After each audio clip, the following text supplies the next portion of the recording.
नमस्कार, मेरा नाम है डॉक्टर पुरु धवन और आज इस वीडियो में हम बात करने वाले हैं डाइट के बारे में कि कैंसर के पेशेंट को किस तरह की डाइट देनी चाहिए जिससे कैंसर को बढ़ने से रोका जा सके, जहां पर कैंसर या ट्यूमर को सिकुड़ा जा सके। क्योंकि खाने पीना एक बहुत इंपॉर्टेंट चीज़ होती है जिससे हम अपनी बॉडी के अंदर के इन्वायरमेंट को कंट्रोल कर सकते हैं।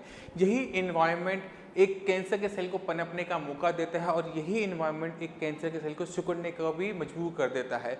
तो खाने पीने से अपनी बॉडी के किस तरह से इन्वायरमेंट अंदर मेंटेन करना चाहिए जिससे कैंसर का सेल अंदर ना फैल पाए। क्योंकि जब हम कैंसर के बारे में बात करते हैं तो कैंसर को समझना ना सिर्फ एक डॉक्टर के लिए ज़रूरी है बल्कि हर एक पेशेंट जो कैंसर से जूझ रहा है उसके लिए भी बहुत ज़्यादा ज़रूरी हो जाता है। तभी जो बारीकियाँ हम आपको समझाते हैं आप समझ पाएंगे, उसके पीछे का कारण समझ पाएंगे और इस कैंसर को बहुत अच्छी तरीके से आप मैनेज कर पाएंगे। तो शुरुआत करते हैं कि कैंसर है क्या और क्यों होता है। ये जो कैंसर के जो सेल होते हैं ये हर किसी की बॉडी में बनते रहते हैं और मरते रहते हैं। अक्सर हमारा इम्यून सिस्टम इनको ढूंढ लेता है और इनको मार देता है। अब सवाल उठता है कि बॉडी के अंदर ये आते कैसे हैं। जब हमारी बॉडी में किसी भी टाइप की इरिटेशन हो रही हो, इन्फ्लेमेशन हो रही हो, किसी टाइप से भी शरीर के सेल्स को, कोशिकाओं को दिक्कत महसूस हो रही होती है तो वो अपने अंदर बदलाव करते रहते हैं, अपने अंदर वो चेंजेस लेकर आते रहते हैं जैसे हम भी करते हैं। मगर जब ये बदलाव चल रहे होते हैं तो क्या होता है, इसमें कुछ ना कुछ खराब सेल्स बनने शुरू हो जाते हैं जो अपने अंदर जो उनका डीएनए है उसको फॉलो नहीं कर रहे होते। हमारे अंदर जो सेल है उनके अंदर एक डीएनए होता है और डीएनए कुछ रूल्स एंड रेगुलेशन की तरह होते हैं जिसे हर सेल को फॉलो करना होता है। जब कभी म्यूटेशन की वजह से, अंदर में चेंजेस आने की वजह से ये डीएनए ढंग से काम ना करे तो सेल्स में कैंसर के सेल्स बनाने की क्षमता आ जाती है, उसे कैंसर सेल बनने की क्षमता आ जाती है। मगर इसके लिए भी हमारे शरीर में एक डिफेंस सिस्टम होता है, इम्यूनिटी होती है जो उनको फटाक से पकड़ती है और मार देती है, उनको ख़त्म कर देती है, उनको फैलने नहीं देती। मगर कभी कभार ये हमारे इम्यून सिस्टम को चकमा दे जाते हैं और रिजल्ट क्या होता है कि ये बढ़ना शुरू होते हैं कि 1 से 2, 2 से 4, 4 से 6 बहुत तेज़ी से फैलते हैं और तकरीबन ये आप मान के चलिए कि कुछ एक mm या 2 mm का कुछ सेल्स का एक डॉट सी बन जाती है। आप इसे लेके चलिए कि अगर आप एक पेन लेंगे, पेन की निब को आप पेपर पर टच करेंगे, जो छोटी सी डॉट पड़ेंगे ना, इतने ही सेल होते हैं मगर ये फैल नहीं पाते क्योंकि हमारे शरीर के अंदर जब तक इनको एक अच्छा इन्वायरमेंट ना मिले, फलने फूलने का इन्वायरमेंट ना मिले, ये फैल नहीं पाते, ये बनते हैं और ख़त्म हो जाते हैं। तो हमें अगर एक कैंसर पेशेंट के अंदर या फिर एक पेशेंट जिसको ट्यूमर हो रहा है उसके अंदर हम चाहते हैं कि कैंसर के सेल, ट्यूमर के सेल सिकुड़ना शुरू हो जाए, वो फैले नहीं, तो हमें बॉडी के अंदर के इन्वायरमेंट को इस तरह से बनाना पड़ेगा कि हमारी बॉडी की जो सेल्स हैं, अच्छे हेल्दी सेल्स हैं जो ठीक हैं, उनको तो अच्छा खाना मिले और कैंसर सेल्स को ना मिले। जब उनको खाना नहीं मिलेगा, पानी नहीं मिलेगा, ऑक्सीजन नहीं मिलेगी तो भला वो कैसे जी सकते हैं। तो इसलिए इस डाइट को समझना कि ये डाइट हम आपको क्यों बता रहे हैं, किस लिए बता रहे हैं, बहुत ज़्यादा ज़रूरी हो जाती है। तो अगर हम डाइट पर जाना चाहते हैं तो उससे पहले थोड़ी सी चीज़ हमें नॉलेज और ले लेनी चाहिए कि जो कैंसर है ये क्यों होता है। अगर हम पेशेंट देखें कि कैंसर क्यों हो रहा है तो उसमें बहुत कम परसेंटेज होती है जिनके अंदर ही जेनेटिक की तरह आता है, जीन्स में आता है। मुश्किल से 5 से 10% ऐसे लोग होते होंगे जिनके अंदर ये जो कैंसर की बीमारी है अनुवांशिक होती है। 95%, 90 to 95% ये जो बीमारी है ये होती है इन्वायरमेंटल, यानी हमारे गलत खाने पीने की वजह से, केमिकल के आसपास रहने की वजह से, हमारी अपनी बीमारियों को निगलेक्ट करने की वजह से ये बीमारी हमारे शरीर में देखने को मिलती है। और इसमें 30 से 35% जो है, 35% तक ये बीमारी सिर्फ हमारे गलत खाने पीने की वजह से होती है कि अगर आप गलत खा पी रहे हो तो आपकी बॉडी में कैंसर के सेल्स बनने शुरू हो सकते हैं या फिर आपका इम्यून सिस्टम इतना कमज़ोर हो सकता है कि कैंसर के सेल्स को पहचान ना पाए। इसके बाद जो एक बहुत बड़ा परसेंटेज होता है उस चीज़ का आता है जिसे हम कहते हैं मोटापा, ओबेसिटी। जो लोग मोटे होते हैं उनके अंदर कैंसर के सेल्स बनने की जो क्षमता होती है वो तेज हो जाती है। तो ये सबसे बड़ा फैक्टर बन जाता है ओबेसिटी। और ओबेसिटी का फैक्टर भी क्या है, गलत खाना पीना, मगर इसको हम बाद में कवर करेंगे। अब आगे चलते हैं कि सबसे बड़ा और क्या रीज़न होता है। अगर आपकी बॉडी में ह्यूमन पैपिलोमा वायरस, जिसे HPV कहते हैं, इसका इन्फेक्शन है या किसी और वायरस का इन्फेक्शन होता है तो भी आपकी बॉडी के अंदर कैंसर के होने की संभावनाएं बढ़ जाती हैं। इसके बाद इससे भी बड़ा फैक्टर है वो है तंबाकू। जो लोग तंबाकू का सेवन करते हैं उनके अंदर कैंसर की संभावना ज़्यादा होती है क्योंकि वो केमिकल के एक्सपोज होते रहते हैं। तो शुरुआत करते हैं एक एक पॉइंट को लेके कि कैसे हम इस कैंसर के सेल को, इस ट्यूमर के सेल को फैलने से रोक सकते हैं, कैसे इसको हम कंट्रोल कर सकते हैं, कैसे अपनी इम्यूनिटी को स्ट्रॉन्ग कर सकते हैं। तो सबसे पहले हमें समझना पड़ेगा कि ये जो कैंसर का सेल है आपकी बॉडी की गंदगी पे जीता है। ये इसको एक ऐसा इन्वायरमेंट नहीं चाहिए होता जिसमें एक हेल्दी सेल भी, इसको एक ऐसा इन्वायरमेंट चाहिए होता है जहाँ पर टॉक्सिक मटेरियल पड़ा हुआ हो। बॉडी के अंदर बहुत ज़्यादा अच्छा इन्वायरमेंट के अंदर ये सेल जीने वाला नहीं होता, बनने वाला भी नहीं होता। तो हमें एक तरह से बॉडी का डिटॉक्स करना होता है। बॉडी के अंदर से जितना वेस्ट मटेरियल, जितना भी तम्बाकू जैसे चीज़ें भरी पड़ी हैं उनको निकालना पड़ता है। तो हमारी जो डाइट होनी चाहिए कैंसर पेशेंट के लिए, उसमें कुछ खूबियाँ होनी ज़रूर होती हैं। पहला, वो बहुत ज़्यादा एसिडिक ना हो, क्योंकि कैंसर के सेल के बारे में क्या कहा जाता है कि ये एसिडिक एनवायरनमेंट में फलता फूलता है। तो हमने क्या करना है, पीएच को सही रखना है, उसको थोड़ा एल्कलाइन रखना है, उसको थोड़ा न्यूट्रल की साइड रखना है कि कैंसर के सेल को ऐसा एनवायरनमेंट, ऐसा माहौल ही ना मिले जहाँ पर वो बढ़ पाए। फिर कैंसर के सेल जो होते हैं जब वो पैदा होते हैं उनको बहुत भूख लगती है, उन्हें बहुत तेज़ी से बढ़ना होता है। तो बहुत तेज़ी से बढ़ने के लिए उनको कुछ चीज़ों की ज़रूरत होती है। पहली है शुगर, उनको बहुत ज़्यादा ग्लूकोज की ज़रूरत होती है, वो खपत बहुत ज़्यादा है। इतनी तेज़ी से बढ़ना है तो कुछ ना कुछ एनर्जी चाहिए और वो हमारी लेती है ब्लड से। और मगर ब्लड सप्लाई उनके पास होती नहीं, ऐसा तो है नहीं कि उनके साथ पूरा का पूरा ब्लड सप्लाई बनी हुई हो। मगर कैंसर के सेल में ताकत होती है इसकी ब्लड सप्लाई बनाने की, कि वो आपके शरीर से ही आप ब्लड सप्लाई बनाना शुरू कर देता है, ब्लड की नलियाँ बननी शुरू हो जाती हैं और उस कैंसर के सेल्स को वहाँ पर पोषण तत्व, ऑक्सीजन मिलना शुरू हो जाता है। तो हमने उसका भी ध्यान देना होता है, क्योंकि अगर हम ये नलियाँ ना बनने दें, यहाँ पर खून ना जाने दें, ऑक्सीजन ना जाने दें, तो कोई भी कैंसर का सेल नहीं बन सकता, उसमें सिकुड़न होनी शुरू हो जाएगी, वो मर जाएंगे, वो फैलेंगे नहीं। तो डाइट इस चीज़ में आपकी हेल्प कर सकती है। तो शुरुआत करते हैं हम कि हमें किस टाइप का खाना खाना चाहिए, किस टाइप की वेजिटेबल्स खानी चाहिए। देखिए, वेजिटेबल्स जो है हमें सारी की सारी अलाउड होती है कैंसर पेशेंट के अंदर, क्योंकि जितनी भी वेजिटेबल्स होती हैं उनके अंदर आपको विटामिन, मिनरल्स बहुत अच्छे मिल जाते हैं। खासकर विटामिन ई, विटामिन ए बहुत इंपॉर्टेंट होता है इससे जंग लड़ने में। विटामिन सी बहुत ज़्यादा ज़रूरी होता है बॉडी की इम्यूनिटी के लिए। तो जितना हम वेजिटेरियन रहते हैं कैंसर के पेशेंट के अंदर, उतने अच्छे रिजल्ट्स देखने को मिलते हैं, क्योंकि जितना प्रोटीन आप खाओगे बॉडी उतनी एसिडिक होगी, उतना एसिड अंदर फॉर्मेशन होगा, आपका पीएच बॉडी का डाउन होगा और रिजल्ट क्या होगा कि आपकी बॉडी के अंदर कैंसर के सेल पनपने शुरू हो जाएंगे। मगर जो ग्रीन सब्जियां होती हैं, हरी सब्जियां होती हैं, जैसे गोभी है, पत्ता गोभी है, ब्रोकली है, घिया, तोरी, परवल, पैठा, करेला, कोई भी सब्जी आप खा सकते हैं। सिर्फ एक सब्जी का आपने ध्यान रखना होता है, वो है आलू। आलू के अंदर ज़रूरत से ज़्यादा अमाउंट में स्टार्च, शुगर की अमाउंट ज़्यादा होती है, ब्लड शुगर बढ़ा देती है।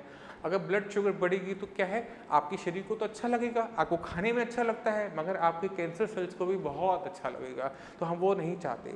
तो अगर आप आलू खाना ही चाहते हैं तो कुछ चीज़ों का ध्यान रखिए कि आलू का साइज़ छोटा लीजिए और छिलके के साथ बनाइए, उसको बिना छिलके के ना बनाइए, क्योंकि बिना छिलके का आलू आपको ज़्यादा नुकसान पहुंचाएगा और छिलके वाला आलू शायद आपको थोड़ा कम नुकसान पहुंचाए। तो इस चीज़ का ध्यान रखना है कि सब्जियों के अंदर आलू की सब्जी को, आलू को अवॉइड करने की कोशिश कीजिए। इसके अलावा आपने क्या ध्यान रखना है कि कोई भी एनिमल प्रोडक्ट से अपने आप को बचाना है। अब एनिमल प्रोडक्ट यानी दूध, दही, छाछ, लस्सी, पनीर, आपका मांस, मच्छी, चिकन, मटन, फिश, अंडे, जो भी चीज़ एनिमल प्रोडक्ट से आ रही है, जीव जंतु से आ रही है, उससे आपने बचना है। मगर ये जो आपको मैंने बताया जीव जंतु रिलेटिव, इनमें प्रोटीन बहुत होता है और कैंसर के पेशेंट को अगर अपने सेल्स को हील करना है, बॉडी में ताकत देनी है, तो उसको भी प्रोटीन चाहिए, क्योंकि प्रोटीन नहीं होगा तो दिक्कत होगी। तो जितने भी कैंसर के पेशेंट होते हैं, साइंस इंजीनियरिंग में आते हैं, हम उनको कहते हैं कि आप ऐसे प्रोटीन में रहिए जो बॉडी में बहुत ईजिली एब्जॉर्ब हो जाए और आपकी बॉडी को ताकत दे, और कम से कम ताकत में एब्जॉर्ब हो। कि प्रोटीन के साथ दिक्कत क्या होती है, इसे पचने में, इसको शरीर में लगने में बहुत ज़्यादा एनर्जी की ज़रूरत होती है। तो आप अगर मूंग की दाल लेते हैं, क्योंकि मूंग की दाल के बारे में क्या कहा जाता है कि अगर आपको बुखार भी है तो भी ये पच जाता है। तो जितने भी पेशेंट कैंसर के होते हैं उनको मैं यही एडवाइस करता हूँ कि आप अपनी डाइट के अंदर बिना पॉलिश वाली मूंग की दाल पर रहिए। अपने साथ और दालें आप खा सकते हैं, मगर मूंग की दाल को आप प्रेफरेंस देंगे तो आपकी बॉडी में प्रोटीन की डेफिशिएंसी कभी नहीं होगी, आपकी बॉडी में किसी टाइप की कोई कमी नहीं आएगी। तो ये दालों में मेरी प्रेफर्ड दाल है जो मैं पेशेंट्स को बताता हूँ कि आप इसका सेवन जरूर करें। अब चलते हैं फ्रूट्स के ऊपर और देखते हैं कि कौन से फ्रूट्स आप कैंसर के पेशेंट्स को दे सकते हैं, कौन से फ्रूट्स आपने नहीं देने होते। फ्रूट्स और वेजिटेबल में एक मेजर डिफरेंस होता है और वो होता है शुगर लेवल का, कि उसमें मिठास होती है, उसमें मिठास नहीं होती। बाकी उसमें विटामिन मिनरल्स सारे ऑलमोस्ट सेम टू सेम होते हैं। तो जितने भी पेशेंट होते हैं कैंसर के, उनको सभी को सभी फ्रूट्स दे सकते हो, मगर बहुत ज़्यादा एसिडिक फ्रूट्स देने से बचना चाहिए। जैसे आपका मैंगो है, ऑरेंजेस है, कीनू है, क्योंकि ये एसिडिक नेचर होता है। आपको पहले बताया कि बॉडी के अंदर जो में पीएच रखना होता है, थोड़ा सा एल्कलाइन साइड रखना होता है, जिससे कैंसर के सेल्स को एनवायरनमेंट ना मिले फैलने का। कैंसर के सेल्स को जो ब्लड सप्लाई बनती है, जिसे हम एंजियोजेनेसिस कहते हैं, वो बनाने में मुश्किलें सामना करना पड़े, क्योंकि जितनी मुश्किलें आप अपने कैंसर सेल्स के लिए पैदा करोगे, उतना आसान आपके लिए हो जाएगा इस कैंसर की बीमारी को हैंडल करना।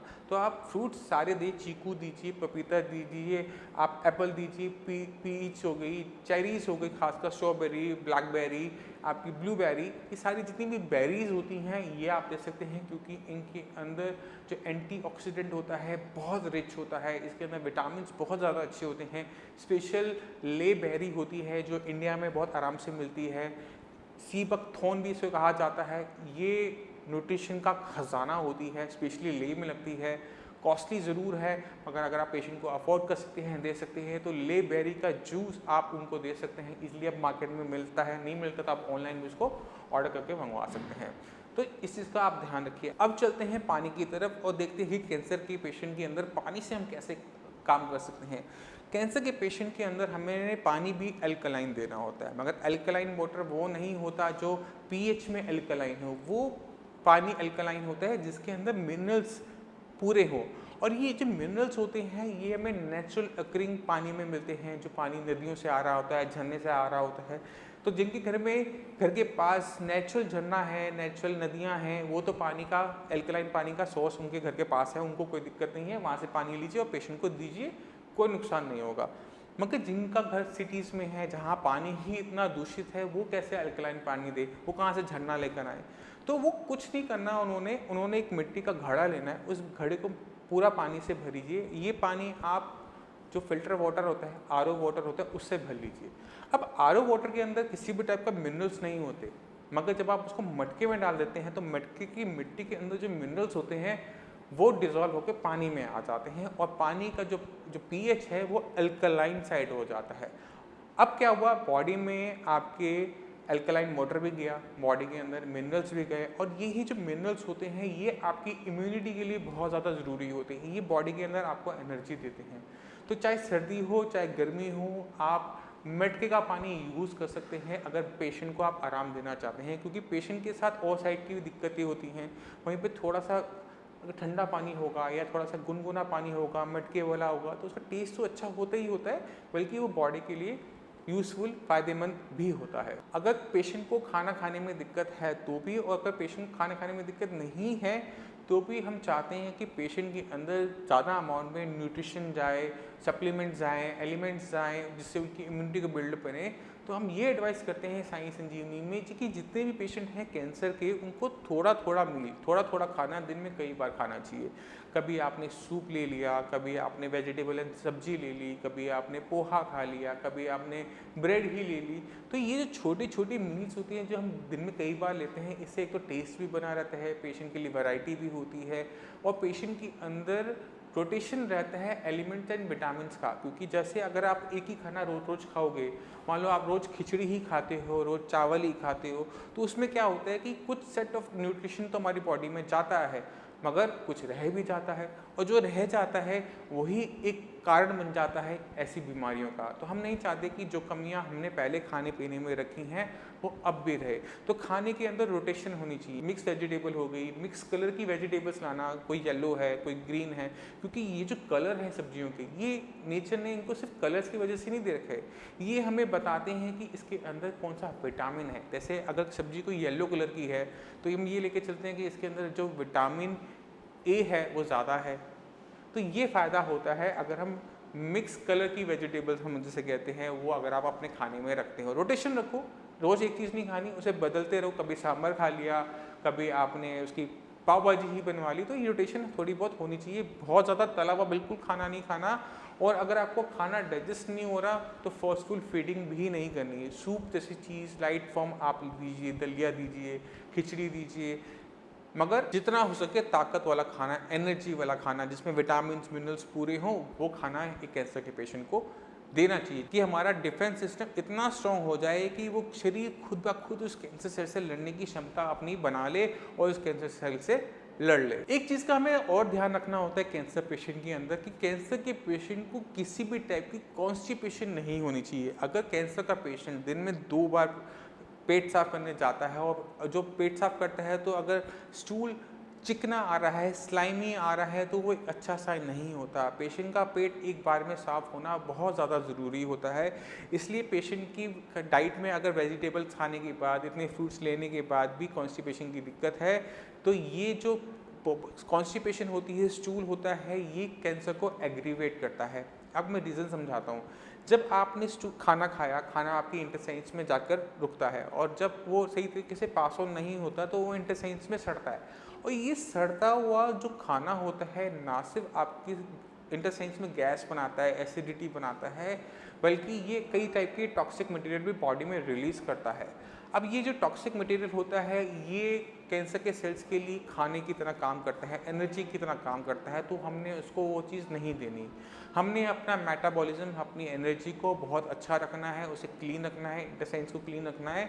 तो पेशेंट को चाहिए कि वो कॉन्स्टिपेशन से पूरी तरह से बचे। अगर उसे नहीं समझ में आ रहा कि उसे क्या करना है, कॉन्स्टिपेशन बनी हुई है, तो वो इसबगोल भूसी से स्टार्ट कर सकता है कि थोड़ी सी इसबगोल भूसी बिल्कुल थोड़े से दूध से लेगा तो उसकी इंटेस्टाइन्स पूरी क्लीन अप हो जाती है। जब वो क्लीन अप हो जाती हैं तो पेशेंट के अंदर जो डिटॉक्स है वो शुरू हो जाता है। मगर इसबगोल भूसी का एक साइड इफेक्ट भी है कि इससे आपकी बॉडी में वीकनेस देखने को मिल सकती है। तो अगर आप खाना नहीं खा रहे तो इसबगोल भूसी को बिल्कुल ट्राई मत कीजिएगा, क्योंकि आपका पेट भर देगी और आपको ताकत नहीं देगी। तो पहले पूरी ताकत लेनी है फ्रूट एंड वेजिटेबल्स की, फिर लगता है कि कॉन्स्टिपेशन है तो आप इसको ले सकते हैं। इसकी जगह आप अंजीर का यूज़ भी कर सकते हैं, क्योंकि अंजीर जो होती है वो थोड़ी सी दस्तावर होती है, ये माना जाता है।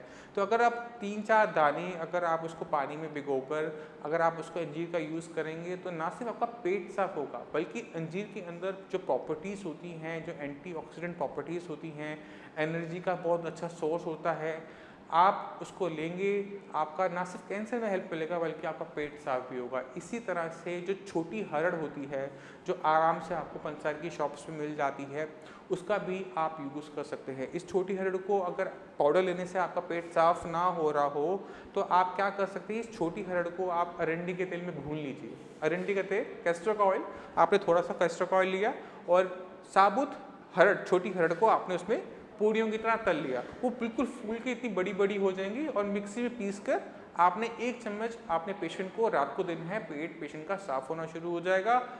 और अगर इससे भी काम ना बने तो त्रिफला आपके पास है। त्रिफला ना सिर्फ कैंसर में काम करेगा, कैंसर के जो सेल्स हैं ना सिर्फ उनका न्यूट्रिशन उनको करेगा, बल्कि जो उसकी प्रॉपर्टीज़ है, आंवला घी, बेहड़ा घी, हरड़ घी, वो भी आपकी बॉडी में जाती रहेगी। तो कॉन्स्टिपेशन भी गई और आपका जो कैंसर के सेल्स हैं उनको भी इम्पैक्ट सहने को मिलेगा, उन पर भी असर उनका देखने को मिलेगा। तो अब चलते हैं उन फूड आइटम्स के बारे में जिसको आपने बिल्कुल भी हाथ नहीं लगाना, बिल्कुल भी टच नहीं करना। तो सबसे पहले मैं आपको बता चुका हूँ कि आपने पेशेंट को किसी भी टाइप का आलू नहीं देना, बिना छिलके के आलू बिल्कुल भी नहीं देना। उसके बाद जो दूसरी चीज़ होती है वो है खट्टी चीज़ें। सिट्रिक एसिड, अस्कॉर्बिक एसिड जो बॉडी का पीएच डाउन करता है, एसिडिक करता है, वो आपने बिल्कुल नहीं देना।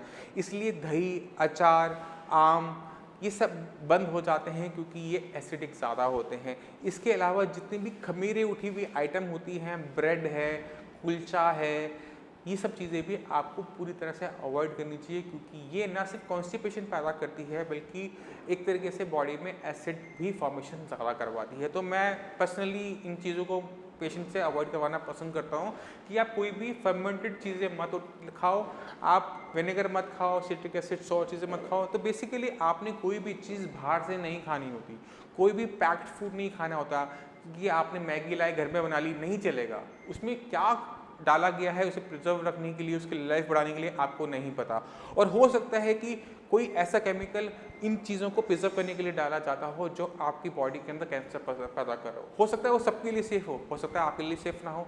तो जितना हो सके preserve item, chips, jam, ketchup, कुछ भी चीज़ जो बाहर से बनकर आती है आपकी किचन में नहीं बनी हुई, आप उसका सेवन बिल्कुल भी नहीं करें। इसके अलावा शुगर, चीनी जो अक्सर हम चाय में, कॉफ़ी में लेते हैं, इसका भी सेवन आपने बिल्कुल भी नहीं करना। आप गुड़ खा लो, उसका नुकसान आपको इतना नहीं सहना पड़ेगा जितना शुगर को सहना पड़ेगा, क्योंकि आज की डेट में कैंसर इतना फैलता जा रहा है, इसका रीज़न किसी को भी नहीं पता। हो सकता है कि शुगर को जो रिफाइन करने में जो केमिकल यूज़ होता है उससे आपको दिक्कत हो रही हो।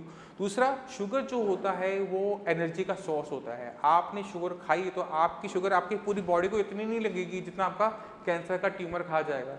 तो हमने उसको इतनी एनर्जी नहीं देनी ना, उसको ज़रूरत क्या है।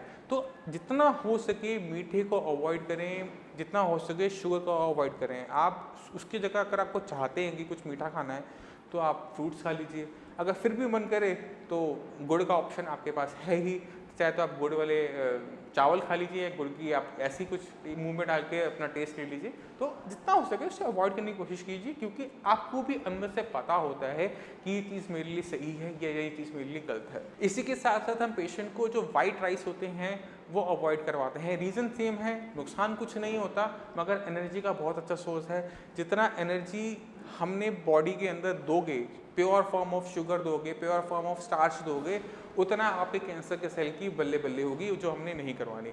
हमने बॉडी को एनर्जी देनी होती है मिनरल्स फॉर्म में, माइक्रो न्यूट्रिएंट्स के फॉर्म में, जिससे बॉडी के अंदर एनर्जी आए, ताकत आए।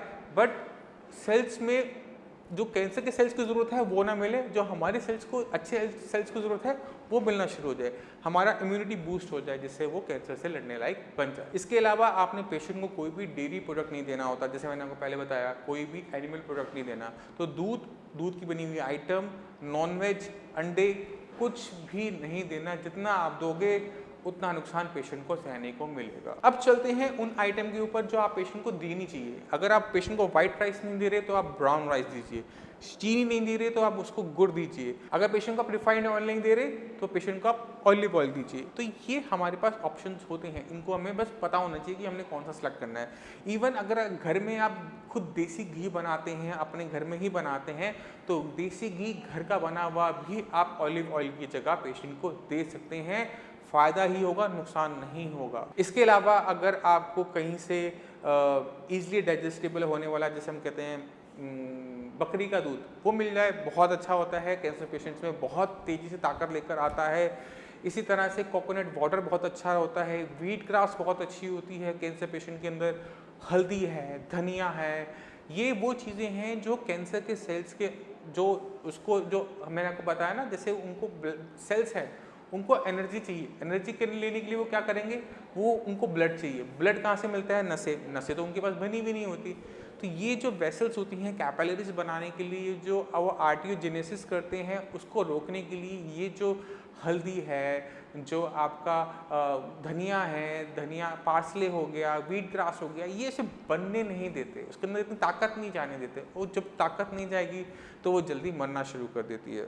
तो मैं आपको फ्रूट्स के नाम बता देता हूँ जो एक कैंसर पेशेंट के लिए बहुत ज़्यादा बेनिफिशियल रहते हैं, जो पेशेंट को बिल्कुल देनी चाहिए।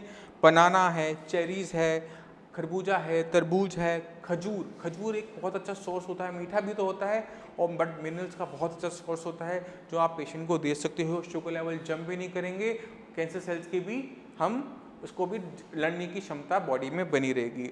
एप्पल है, कीवी है, अपना पपीता है, ये सब चीज़ें आप पेशेंट को दे सकते हो। आपको मैंने अभी बताया बहुत अच्छा उसका क्या कहते हैं, मैंने अभी आपको बताया अंजीर के बारे में। अंजीर से ना सिर्फ कॉन्स्टिपेशन जाएगी बल्कि शरीर को ताकत भी मिलेगी।